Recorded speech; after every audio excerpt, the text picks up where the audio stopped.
Number 12. If wax or fat was found to have dripped into the letter or a word, so basically the wax from a candle, and that's how they were writing the Sefer Torah, right? On fat, I'm not sure why would fat there, I'm not sure. Maybe also from the candle, right? On the letter. If it was discovered during the week, one should remove it. So, I mean, with a knife, like with a razor, like carefully remove it. However, if it was discovered on Shabbos or festival, if the letters can be seen and they can read from the Sefer Torah as it is. Okay. So basically, if they can see through this piece of wax or fat, there is no problem. Commentary. If the letter can be still read, when the wax or fat does not render the Sefer unfit for the use, it may be therefore be used. Okay.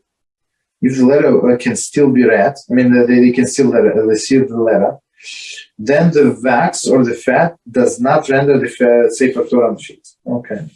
And maybe it's on a part of the letter, maybe it's a little touching and stuff like that, so there is no problem. Okay, continue. But if the letter is letters are so covered by the wax or fat that they cannot be seen, right? And the wax or a fat that was discovered in a place from which they do not need to read, they may still read from the Sefer Torah and recite the blessings. Okay, very interesting. Here, a different situation. So this wax or fat that cover completely the letters. So, but we do not need to read from that specific place. So no problem. We say the blessing. Everything is kosher. However, if the wax or fat is in a spot from which they must read, and since it is prohibited to recite even one word, not from the writings, that is by heart, therefore it is possible, if it is possible to remove the wax or fat in an unusual manner. For example, the wax or fat had dried completely, and one can fold the parchment in such a manner that it will fall off. They should do so. Okay, so let's try to understand. So now we're talking about different situations. So now we said that this fat or wax actually cover the letters, and they cannot be seen, right? At least completely. So the problem is that, as we said before a few times, so you're not allowed to read the Sefer Torah by heart. So we were talking about this Baal Koreh, right? The one who reads from the Torah. So he must look, even though, as we said before, these people are so like highly professional. They know all of the notes and they know all the text by heart. They still must look at the Sefer Torah and read from them, right? So if it's covered, so basically his memory does not help, right? And therefore, it is possible to remove the wax or fat in unusual manner, right? So commentary, the wax may not be removed in a normal manner on Shabbos. So of course, in Monday and Thursday, you can remove, there is no problem. So on Shabbos, so if you remove in unusual manner, right? So how do they do that? For example, the wax or fat had dried completely. So I mean, it's from a long time. And one can fold the parchment in such a manner that it fall off, right? They fold the parchment from the back. And hopefully this wax is going to fall off. And I'm going to add from myself, but hopefully without ink. So ink is going to stay. Otherwise, it's also a problem. I have a question. In this case, we agree that taking off the wax on Shabbos would be a derabanan, correct? Say it again. Taking off the wax on Shabbos would be a derabanan, correct? Yes. Mm-hmm. Okay, so my question is, reading the Sefer Torah is also a derabanan, right? Reading the Sefer Torah. Okay, go ahead. Yes. Yeah, because Ezra made the takana. So my question is, if this seems to show that I'm allowed to do it seems like a derabanan in an unusual way, right? In order to be able to do a derabanan mitzvah, correct? Yes. Yeah. Okay, got it. Yeah, I mean, it's what I said, a general approach. Absolutely, yes. Okay, continue. We're almost done. But if they cannot remove the wax or fat, okay, so for whatever reason, it got stuck to the parchment, right? They should not read from the Sefer Torah, so clearly. So if you can remove it in a usual manner, do it. If not, not allowed. So commentary. Although the Sefer Torah is fit for use, they should not use it, since the text that must be read is covered. The reader would, in effect, be reciting the covered word from the memory, even one letter, right? Rather than from reading. Of course, I mean, it's clear. So even if this partial letter is covered, so there is a problem. This is not considered a Torah reading. So, I mean, so even one letter he cannot see, so it's not considered Torah reading. See Shulchan Aruch, who rules that even a single letter may not be recited without being read from Sefer Torah. Okay, as we said before. Right? Just to be even more clear, actually, if I do a derabanan unusually, even for the sake of not a mitzvah, it's still allowed, right? Since what's it called? Oh, but you want to give me maybe some example, or what do you mean? I know.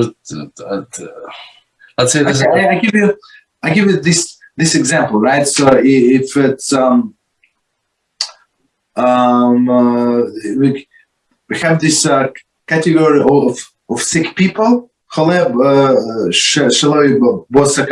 Whose life is not in danger, basically, right? So I mean, he's bedridden. So for these people, for this person, you are allowed to do some rabbinically prohibited things in an unusual manner. So basically, rabbis say do not do it, and they have authority to tell us but we told you not to do it, but in the case of the need for that specific person, you can do it in such and such manner. And that's in an unusual manner. So I'll give you one which I could think of. Let's disregard the prohibition of mussar for a second. If I write, backhanded, okay, one letter, okay, it's not forbidden. If we're not saying mussar, would you agree?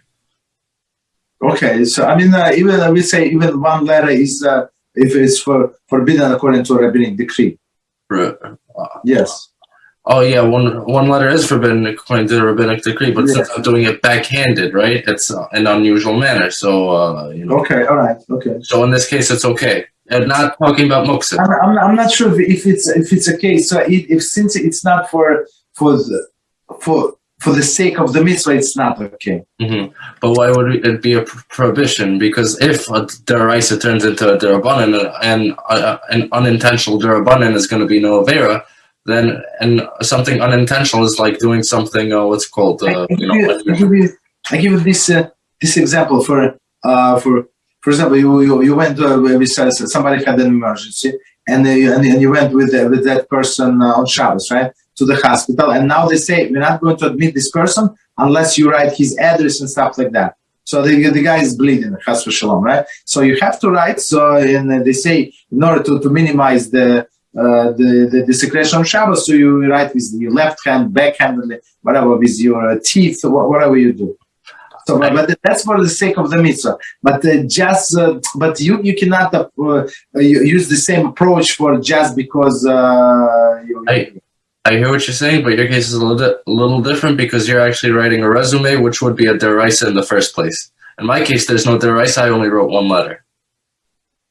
Okay, but still, as we said, it's rabbinically forbidden, for sure. So there's xera on xera then, no? No. Don't overcomplicate things. So yeah. Okay, so let's try to finish. We're a little over time, but I want to finish this. So it says, who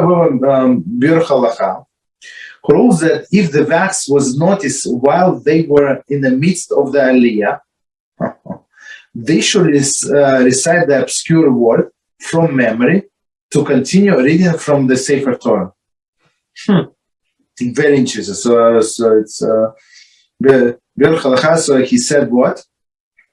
One more time. Who rules that if the wax was noticed while they are in the midst of the Aliyah, I'm not sure if it's a part of. I mean, looks like it's a part of the reading.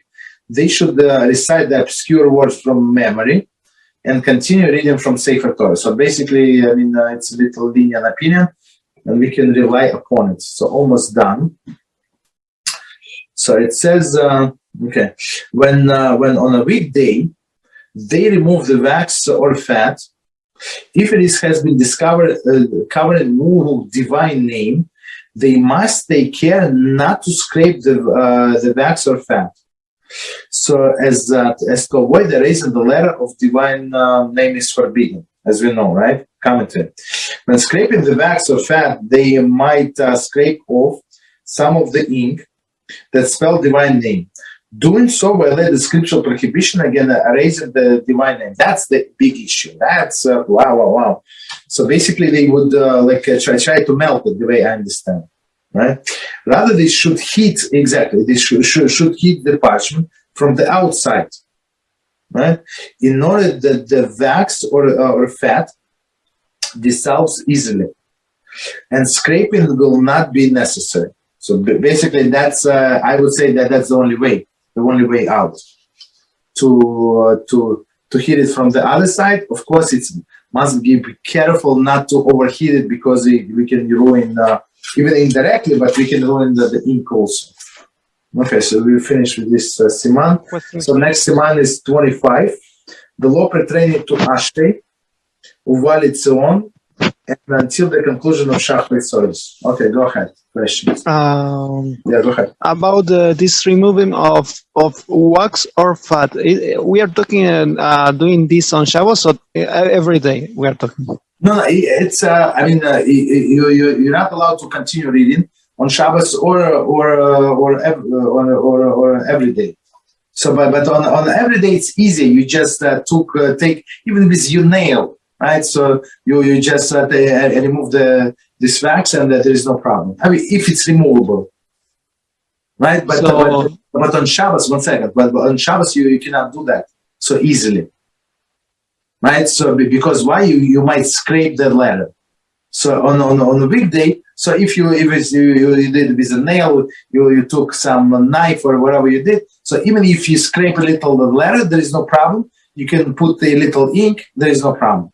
But on Shabbos we cannot erase. That's the issue. So we cannot write and we cannot erase. That's what we're scared of. Yeah, go ahead. So if it is on a weekday, so isn't a better option to just take another Sefer Torah? I mean, it's I would say it's not a better option, because it would take much more time.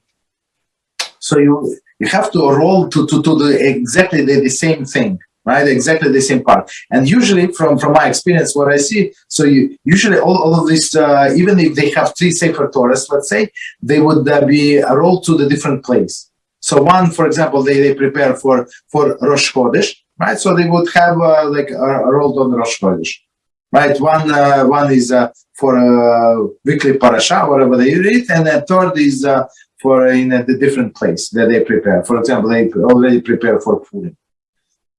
You understand? So it would take a very long time to get the second Sefer Torah and start rolling. So it's easier, much quicker, just to remove this impediment.